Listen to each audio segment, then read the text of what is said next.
Hola a todos, bienvenidos a un nuevo episodio de La Escena Pendiente. Mi nombre es Facundo Rubiño y en este podcast quiero compartirte lo que me apasiona: teoría y práctica teatral, cine, gestión, producción, literatura, arte o lo que eso sea. Porque sé que si estás del otro lado es porque sos parte de ese selecto grupete que también se apasiona por ese mundo que le hace un huequito a esta realidad para quizás crear otra. Y con el programa de hoy estoy inaugurando una nueva sección dentro del podcast llamada Preguntas y Respuestas. Sí, no me jugué mucho, a decir verdad, con el título, pero bueno, en este segmento que se hará una vez cada fin de mes, intentaré responder algunas de las preguntas que me van haciendo llegar a través de Instagram, YouTube, Facebook, Twitter, referidas a actuación y dirección en teatro. O por qué no, también sugiriendo temas sobre cine, narrativa, producción, que si yo no puedo ayudarles, bueno, quizás encontramos a alguien que sí pueda hacerlo, como es el caso de las recientes colaboraciones que hemos tenido con invitados muy especiales. Y aprovecho justamente para decirles que me ha sorprendido enormemente que nuestro último episodio de la semana pasada ha sido el más escuchado del programa. Y nada más y nada menos que hablando de tragedia griega, de la mano de una teórica que es una crack, como lo es Estela Castronuevo, que no me canso de decir con orgullo que ha sido mi profe durante mi paso por la carrera de dirección y puesta en escena de llamada, ya por mis años mozos. Así que si aún no lo escucharon, no lo duden, ni bien terminen de escuchar este programa, pásense luego a ese episodio que pueden encontrarlo como teatralidad y como visión trágica. Lo pueden escuchar ahí mismo, acá mismo, en Spotify. Antes de arrancar, muy brevemente, quiero contarles que me han llegado un montón de preguntas, así que quiero agradecerles a todos.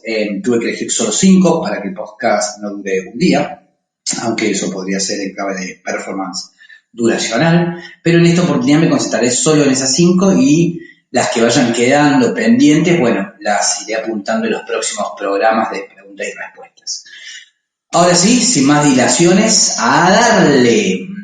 Bien, me llega este mensaje de Sol. Hola Facu, cada vez que puedo, mientras cocino, escucho los podcasts, muy bien, y me están sirviendo un montón para aprender sobre contenido teórico que creo que está buenísimo para enriquecer luego el trabajo en la práctica. Muy bien eso, principalmente como además de estudiar actuación, comencé hace poco a estudiar cine, me copé mucho con el episodio que hiciste entrevistando a Taro Silveira, muy bueno, también se lo recomiendo, cómo actuar tu propia película, creo que era algo así. Pero dice, todos están muy buenos, todos están muy buenos. Así que quería agradecerte por compartir toda esa información. Pero bueno, la pregunta que te quería hacer es, a inicio de la pandemia me llamaron para participar de una obra que se va a hacer vía Zoom y lo que me está costando es poder actuar, siendo que solo estoy sentado mirando una pantalla. O sea, siento que lo único que hago es hablar o tener conversaciones actuadas y eso hace que sienta que es todo muy artificial. Lo es. Y no me termino de creer nada. Ok, ¿tenés algún consejo para darme? Sol, lo que yo estoy viendo y lo que estoy trabajando con alumnos y estudiantes con quienes estoy entrenando en esta modalidad compleja, de alguna manera lo que busca es lo que buscamos o empezamos, fue como un descubrimiento también, creo que fuimos haciéndolo todos, a ese experimento a través de las redes, pero lo que yo empezaba a ver es que había algo de que se agotaba en relación a simplemente pensar o depositar todo en la palabra, bueno, lo que también muchas veces sucede cuando se actúa presencialmente, pero había algo de limitar todo a esa palabra y al estar frente a algo y que todo pasase por una charla, una conversación en tono ficcional, que a mí me empezó a agotar y yo creo que quienes entrenaban conmigo también.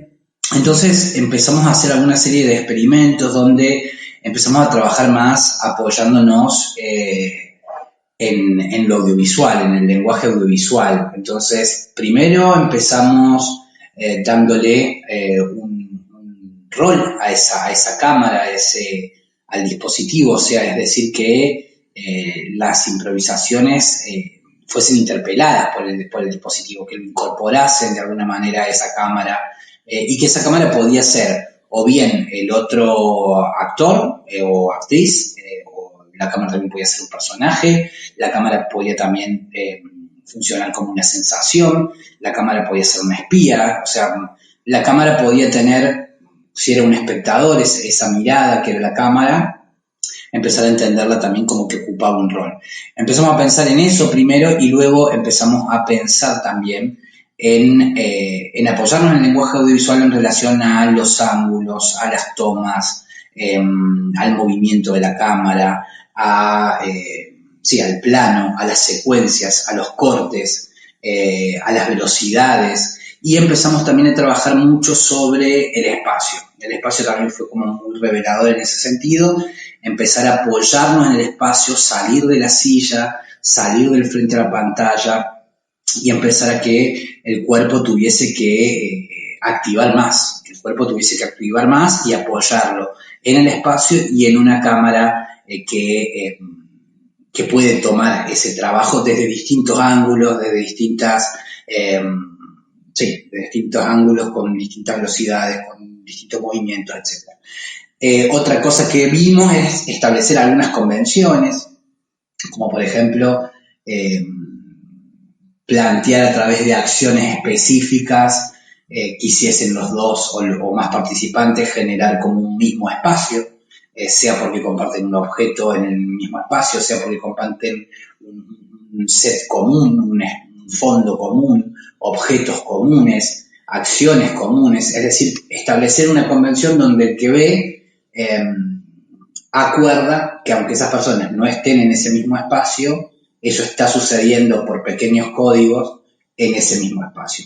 Esto nos ha servido mucho porque de alguna manera nos permitió salir de esta mera discursividad y empezar a jugar justamente, como decía, con el lenguaje audiovisual, y que no solamente en el plano formal, que eso no quedase limitado al plano formal, sino que la forma modificase la actuación necesariamente. Entonces, que trabajar para ese lenguaje fuese un lugar de apoyo. Entonces, si yo te voy a recomendar algo, es eso, es empezar a jugar más con el salir del frente a frente, desconfiar solamente de la palabra como recurso expresivo, empezar a pensar que hay otras cosas que pueden expresar, confiar en los silencios en los silencios donde también están sucediendo cosas, bueno, cosas que también uno las puede ver tranquilamente en la escena presencial, pero también confiar en esto, en no depositar todo en el frente a frente, en lo plano, empezar a buscar la tridimensionalidad del espacio y de la cámara, que la cámara nos siga achatándonos y enmarcándonos, empezar como a romper un poco esa cosa tan chata, ¿no?, que propone esto. Así bueno, creo que eso puede en principio ayudarte, querida Sol. Gracias por tu pregunta y ahora vamos con hola Facu, soy Azul, entrené con vos en el estudio de Palermo en la calle Güemes, no sé si te acordás de mí. Claro que sí, Azul. Bueno, quería contarte que en ese tiempo que entrené con vos me quedé con algo que me dijiste en una clase, en relación a la dirección y la puesta en escena. ¿Qué te habré dicho? Luego de ese seminario seguí estudiando, muy bien, y formándome, sí, te voy siguiendo, y ya hace casi 6 u 8 años que vengo haciéndolo. Claro que sí, me encanta verte y ver lo que haces. Voy siguiendo el trabajo de todas las personas que han entrenado conmigo, que seguimos teniendo algún tipo de vínculo. Me encanta ver los procesos, los crecimientos, las búsquedas. Así que claro que sigo, Azul, todo ese trabajo que has hecho desde aquellos años donde tenía el estudio ahí en Güemes. Este año con un grupo de amigues de una de las páginas que me formé me preguntó si no me animaba a dirigirlos en una obra para el año que viene, en caso, claro, de que se pueda volver a los escenarios. Todavía no les contesté porque la verdad, aunque siempre sentí que sería algo que me gustaría hacer, no sé si estoy preparada. ¿Cómo puedo saber si realmente lo estoy? ¿O cómo se empieza a dirigir? Ojalá puedas ayudarme. Les dije que les contestaba esta semana y no sé qué hacer. ¡Opa! ¡Qué presión! También si tenés algún libro para recomendarme que me pueda servir. Gracias por todo lo que compartís. Descubrí los podcasts hace poquito y le estoy flasheando. Tengo mil cosas para contarte. Espero que usaste pronto. Yo también.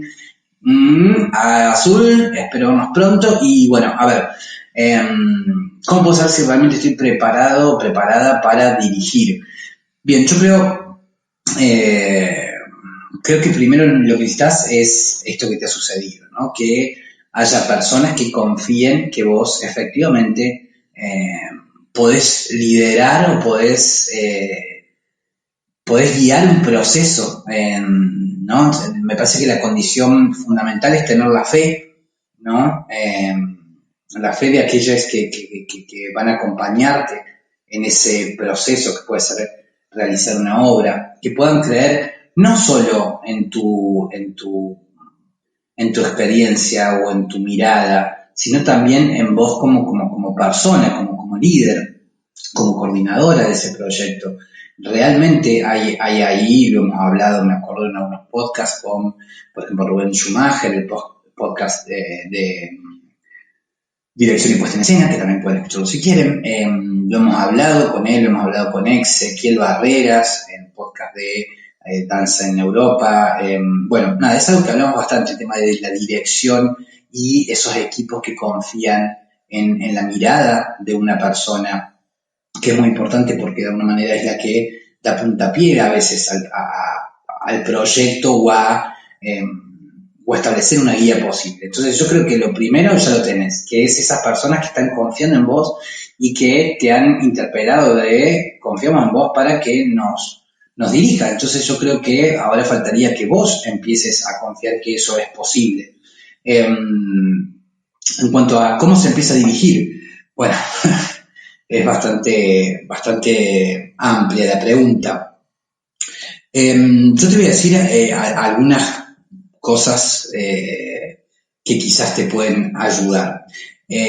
Primero, pienso en que está bueno compartir lo que no se sabe. No pensar en el rol de la dirección como el rol de el que todo lo sabe o la que todo lo sabe. O sea, para mí hay que tener como un determinado plan, que ese plan puede falla muchas veces, que está buenísimo poder interiorizarse lo más posible con la obra, establecer, como decía, ese plan, ser muy organizado con el tiempo. Yo este es uno de los errores que a veces más cometo, porque me enredo con alguna escena, porque a veces me sucede eso, entonces después también me voy encontrando cuáles son sus debilidades y qué puede hacer para trabajar sus debilidades, cuáles son sus fortalezas. Pero bueno, yo creo que la organización es clave. Tener una mirada del material, una propuesta inicial, a partir de haberlo estudiado, a partir de haber hecho asociaciones, llenarse de imágenes. Pienso mucho que está bueno tener referencias visuales, tener referencias de lecturas, tener referencias, bueno, ir llenándose de todo ese universo, todo lo que se pueda, me parece que está buenísimo. Segundo, esto que decía, no sabérselas todas ni plantear como que me las sé todas, sino establecer como una mirada que es segura, que tiene una seguridad en tanto a este plan o en tanto a esta dirección, pero que está abierta a recibir inquietudes, sugerencias, comentarios y pensar más en un tipo de trabajo más horizontal, en el sentido de tanto con los actores y actrices como también con las disciplinas que se van sumando, que van interviniendo. Estar como abierto a eso. Después, en cuanto a dinámicas y metodologías, creo que cada uno va estableciendo. Hay quien, por ejemplo, se junta a leer el material previamente, ¿no? Y hacen lo que se llama un trabajo de mesa.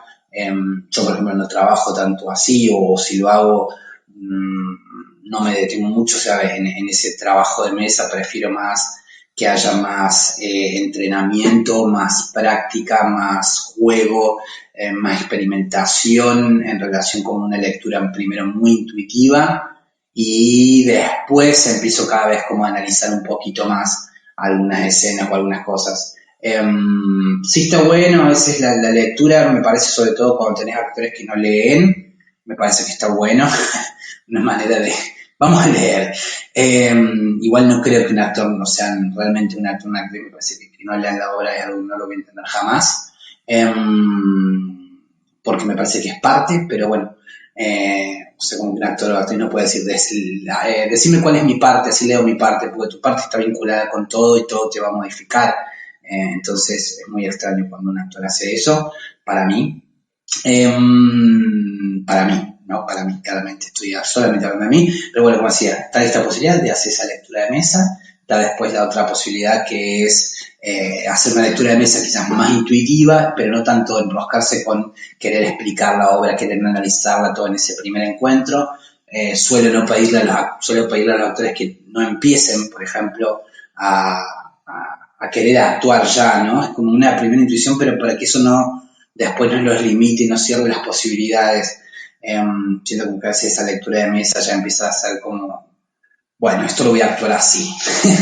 Y después queda como así todo el tiempo. Entonces trato de que esa lectura de mesa no sea como bastante marcando puntuaciones, entonaciones, todo, pero sin querer incidir ya en cómo la voy a actuar. Bueno, eso por un lado, y después empezar a jugar, a experimentar, tomar una escena y empezar a probar hipótesis de juego o de improvisar para acercarnos, improvisar sobre algo que a lo mejor no está en la obra, pero me imagino que quizás sucedió, o a lo mejor improvisar desde el cuerpo, o a lo mejor improvisar desde el trabajo con la iluminación. Creo que hay distintas maneras de acercarse a un material y que cada uno va encontrando cuál es la dinámica que cada uno le sirve. Pero bueno, eso, es un universo a descubrir y me parece que lo más importante es que tengas estas personas que creen en vos y que armes equipo, ¿no? Digo, que armes equipo también me parece muy importante tenerlo en cuenta a la hora de comenzar a dirigir. Alguien que quizás en el que confíes, que te haga... Que colabore con ese trabajo que a veces es dirigir, recordar algunas cosas, puntualizar otras, sea un asistente de producción, un asistente de dirección, sea alguien que está a veces ayudándote en esos aspectos me parece clave. A veces también no es necesario porque uno trabaja quizás con los actores o las actrices solo y después se va sumando el resto del equipo gradualmente y uno logra una confidencia o una intimidad con ese equipo y eso también me parece una posibilidad. Pero bueno, esas son algunas puntas a la hora de esto, pero yo te diría, dale para adelante, probá, equivocate, que sobre eso se trata, y ir viendo. Hay muy buenos libros, yo te recomiendo La vida del drama, de Eric Bentley, es un libro muy interesante para leer, sobre todo en relación al teatro dramático, ¿no? Bueno, La vida del drama. ¿No? El teatro que se configura a través de la noción de conflicto, a través de la noción de acción dramática. Me parece muy interesante como para entender ese tipo de discursividad en el caso de que esa sea la línea que estás interesado, que te interesa, sino después hay otros libros más, bueno, no sé, más vinculados a otras estéticas que pueden ser, pero La vida del drama sí puedes leer a Stanislavski de fija, a Meyerhold. Meyerhold tiene libros muy interesantes en cuanto a dirección y puesta en escena. Teoría teatral de Meyerhold, a partir de conferencias, charlas que fue dando, me parece que está muy piola. Y también te recomiendo El Incapturable, de Rubén Schumacher. Bueno, justamente hablábamos del podcast de dirección y puesta en escena, que está acá mismo en Spotify. Te recomiendo el libro de Rubén Schumacher que se llama Lo Incapturable. Bien, bueno, eso es todo, Azul. Espero haberte ayudado con eso. Mantenerme al tanto después, qué pasa con esa obra, sale o no sale, así la difundimos. Bien, eso, un gran abrazo, Azul. Hola, soy Marcos, soy nuevo por acá. Descubrí primero el canal de YouTube de la Crespo y como me interesó lo que decías ahí, bueno, menos mal, entonces te empecé a seguir en todas las redes. No nos conocemos, pero igual quería agradecerte todo lo que compartís, está buenísimo. Bueno, gracias, Marcos. Te cuento, hace poquito empecé a actuar, bueno, de hecho empecé a actuar el año pasado y este año tenía pensado seguir estudiando. Y lo que ya sabemos, pandemia, caos, etc. Intenté seguir online, pero me desmotivé un poco y por ahora paré. Sí, esto ha pasado bastante, ¿no? El hecho de empezar a actuar o empezar a entrenar a través de las plataformas y desmotivarse porque es algo que no sucede. No es lo mismo, claramente. Entonces, se entiende perfectamente, Marcos.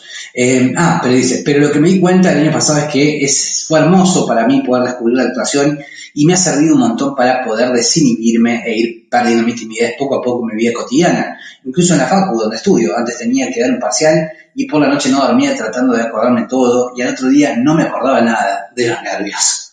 Me imagino la secuencia. Y después de ese primer año de estudiar actuación, estoy mucho mejor. Bueno, bien. Pero aún a veces me pasa que en improvisaciones no sé qué hacer. Me trabo, me quedo callado para no cagarla, digamos, y eso me hace sentir inseguro y me pongo un poco duro. ¿Qué puedo hacer cuando siento que me está pasando esto? Gracias de nuevo y ojalá puedas ayudarme.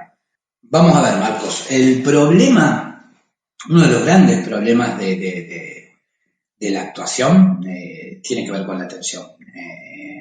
Muchas escuelas, muchas líneas de trabajo, muchas técnicas se han enfocado en relación a justamente a cómo trabajar la atención, cómo desarticular esa atención, cómo canalizar, cómo modificar, cómo transformar, descomprimir esa atención que sucede por el simple hecho de estar exponiéndome. Digo, no deja de ser una situación de mucha vulnerabilidad el salirse, ¿no? Salir de la comodidad de la platea, por decirlo de alguna manera, y subirse también de alguna manera al escenario. Pasar al frente, es pasar al frente. Entonces, ese pasar al frente, bueno, justamente haciendo como una analogía en esta idea de dar la clase en la facu. Pasar al frente genera tensión. Ahora, algunas cosas que te pueden servir para descomprimir, sin meterme en tipo de trabajo en relación más a la técnica, necesariamente, ¿no? Que, como decía, hay escuelas que trabajan sobre esto bien específicamente o que se ha trabajado bastante, digamos. Yo lo que diría, primero como para pensar en la relajación, es quitarme el peso de que tengo que hacer algo. A veces simplemente empezar como a entender la idea de estar, ¿no? Esto creo que lo hablé también en un podcast anterior, estar en escena, ¿no? Simplemente en ese estar percibiendo qué está sucediendo, o sea, dejar de que el tiempo me corra, dejar que en mis primeras investigaciones o en mis primeras pasadas, pensar que, más que pensar, sentir y percibir que hay algo que se está moviendo y que está vivo independientemente de mí, que yo solo, conmigo, mi cuerpo y este espacio están sucediendo cosas. Confiar un poco en eso, confiar en apoyarme en mi compañero o en mi compañera si tengo la suerte de que esté de actuar con otra persona, y si no, apoyarme en el público. ¿Qué quiere decir esto de apoyarme en mi compañero? Quiere decir quitarme de alguna manera la responsabilidad de ser el líder, la responsabilidad de que no haya error. Todas esas son cosas que generan tensión. La idea del error. El error genera tensión, genera la posibilidad de que si me equivoco, ¿qué va a pasar? No va a pasar nada. Empezar a tener otro tipo de relación con el error. La respiración, trabajar también apoyándonos a veces en los objetos, en los espacios, sí, en los espacios también, pero no como el objeto o los espacios como lugares de descarga, ¿no? El actor que está nervioso y que golpea algo, o a un compañero, o tira objetos, no me refiero a esa especie de, de apoyo en los objetos que funciona más como descarga, sino en apoyarme en el espacio o apoyarme en el objeto como una especie de trampolín, como algo donde yo estoy casi como estirando el elástico que me está dando la fuerza para quizás salir cual tigre o cual pantera. Entonces, pensar eso, cómo me puedo apoyar en el espacio, cómo puedo acumular a veces, cómo puedo descansar, ¿no? También darme el tiempo para a veces la escena no me lo permite, pero otras veces sí me permite descansar. Tratar de salir, o sea, otra cosa que también provoca mucha tensión, siento muchas veces, es la mirada de afuera, o sea, es ese mismo actor o esa misma actriz mirándose de afuera, ¿no? Aparece como una especie de supramirada que está muchas veces presente, ¿no? Es como un actor está ahí, al mismo tiempo se está mirando a veces, o una actriz, y el problema es que cuando me miro juzgándome, ¿no? Entonces empiezo a darme palos y todo eso me tensiona, me pone duro o dura, entonces lo que tengo que hacer es qué cosas de la escena me traen hacia adentro de la escena, ¿no? Empezar a dejar de estar actuando para afuera y empezar a actuar con mi compañero. Por eso digo, apoyarme en mi compañero, apoyarme en él. Cuando si algo sucede entre nosotros, hay algo que se condensa en esa escena y se expande hacia afuera por consecuencia, pero primero tiene que suceder entre nosotros. Yo creo que esas son algunas cositas, ¿no? Como decía, después también hay ejercicios y demás, pero también me parece importante que uno pueda relajarse adentro de la escena. Es decir, no es que solamente, bueno, voy y hago una hora previa, que también está buenísimo y va a sumar, pero empezar a poder percibir dentro de la escena cuándo estoy tensionado, cuándo estoy nervioso y qué necesito para descomprimir.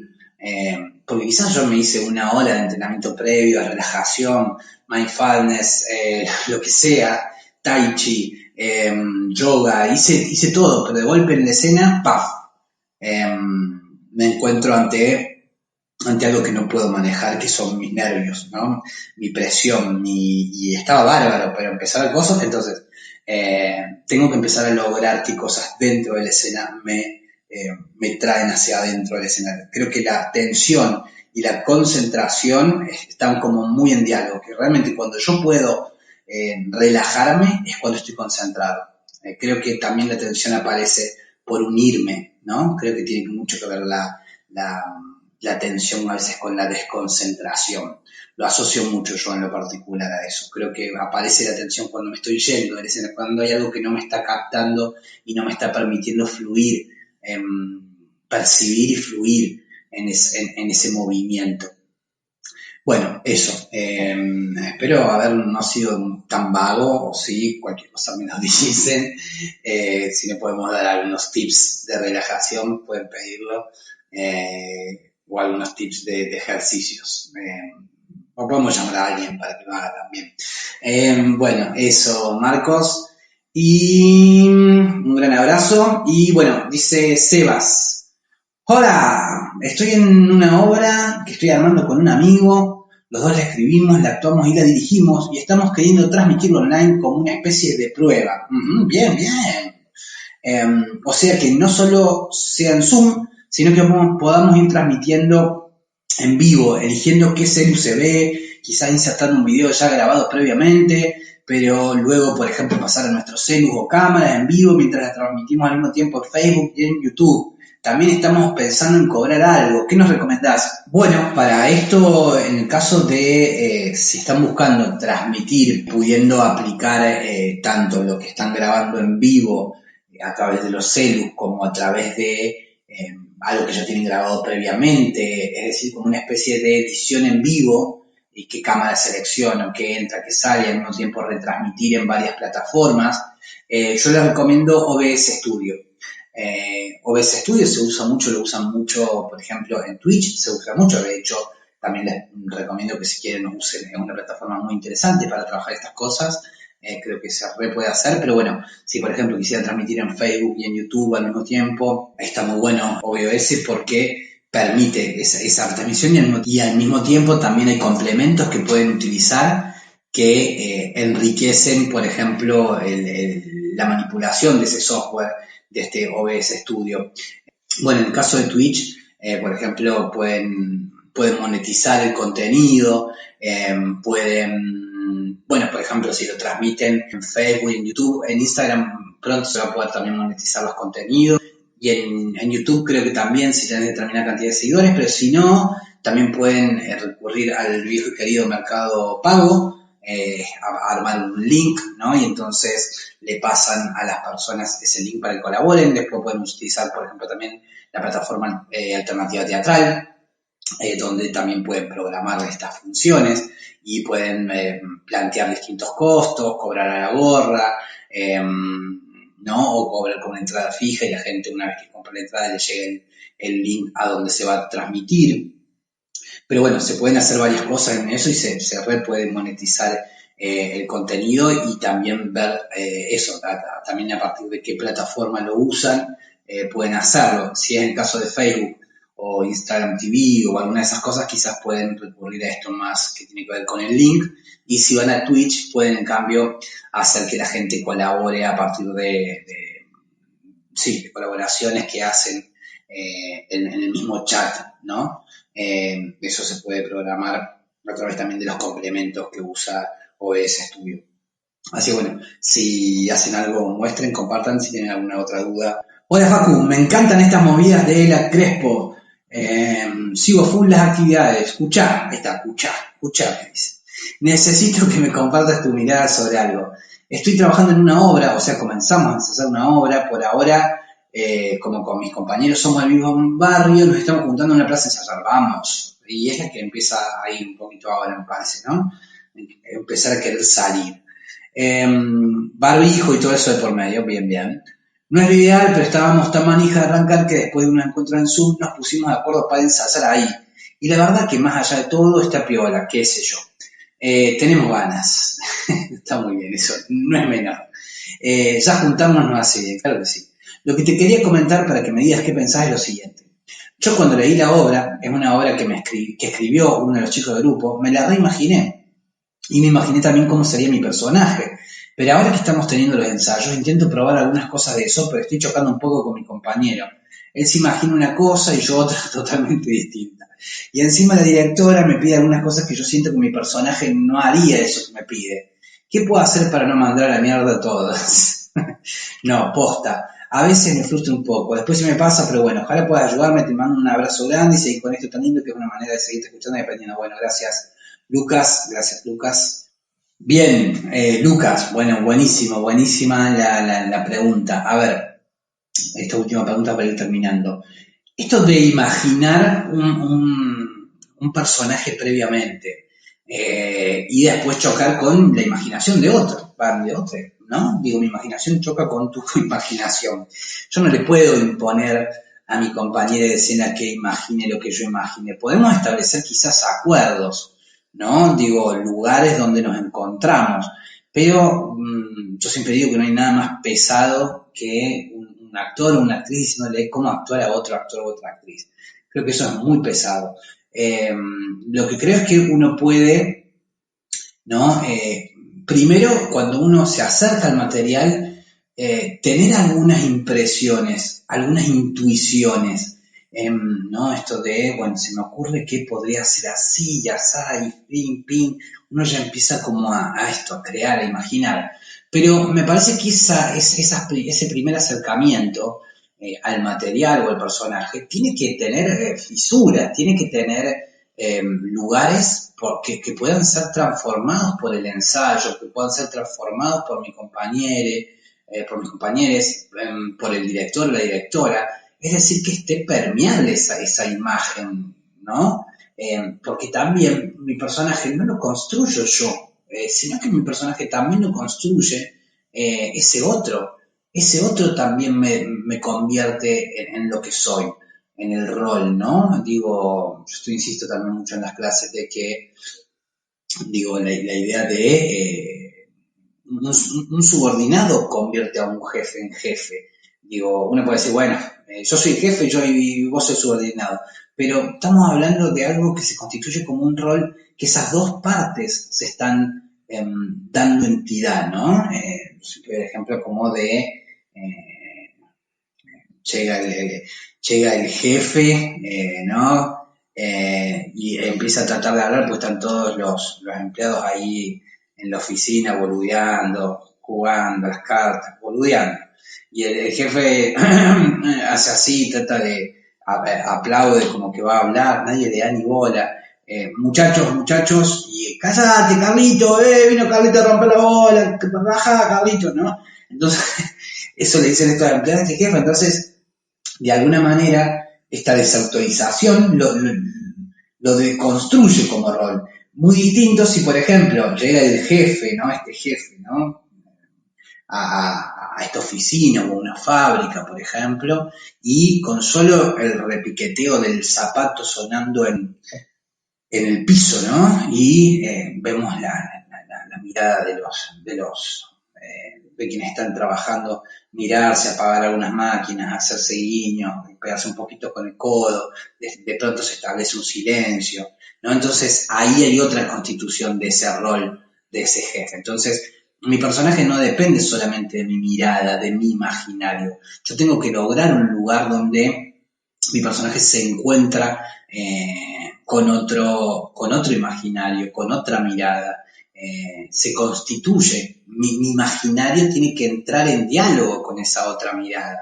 Entonces, para resumirte, te diría, abrí más la propuesta, abrí más tu propuesta, y esas tensiones pueden ser muy interesantes también. La fricción, ¿no? Uno muchas veces está como, ¿no? A veces busca esta cosa, lo polite, ¿no? A veces ser políticamente correcto.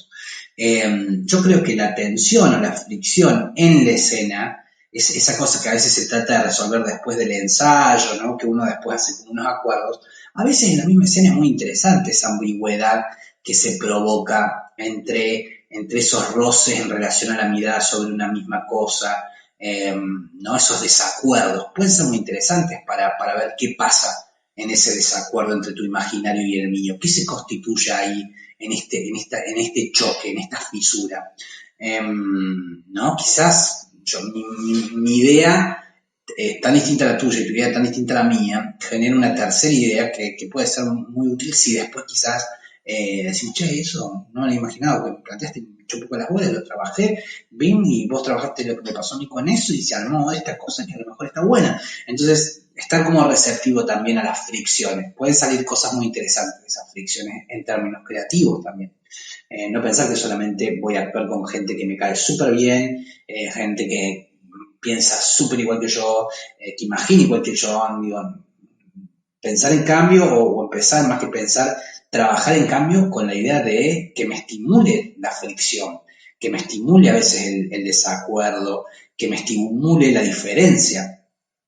Bien, eso. ¿Qué puedo hacer para no mandar a mierda a todos?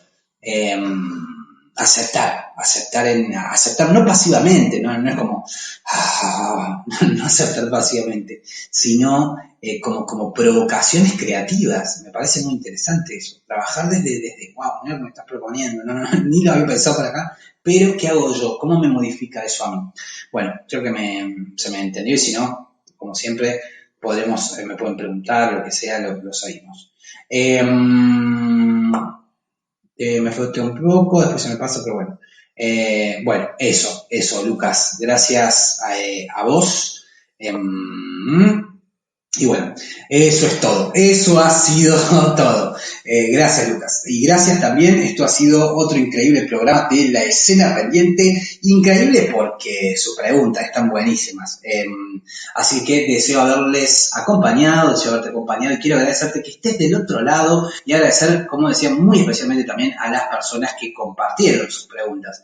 Es muy valioso ese tiempo de abrir lo que es tan personal como es la práctica, porque quizás les puede ser de ayuda a otros y a otros, y es crear una manera de que el conocimiento circule y a veces acompañarnos un poco en este camino. Así que gracias por los comentarios que nos hacen llegar cuando escuchan un podcast, un programa. Recordad que podés seguirnos en Instagram, YouTube, Twitter, como La Crespo Studio, o acá mismo en Spotify.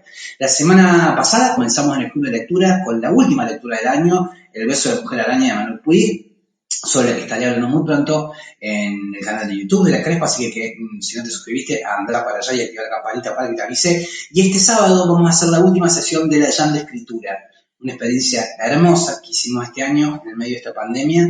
La Jam de Escritura son sesiones de escritura para escribir acompañadas o en compañía. Si querés sumarte a la última, estás más que invitado. Se va a realizar este sábado de 11 a 14:30 y es gratuita la entrada con una opción de apto voluntario. Así que si tenés ganas de sumarte para la última y ver de qué se trata, escribime, contactame.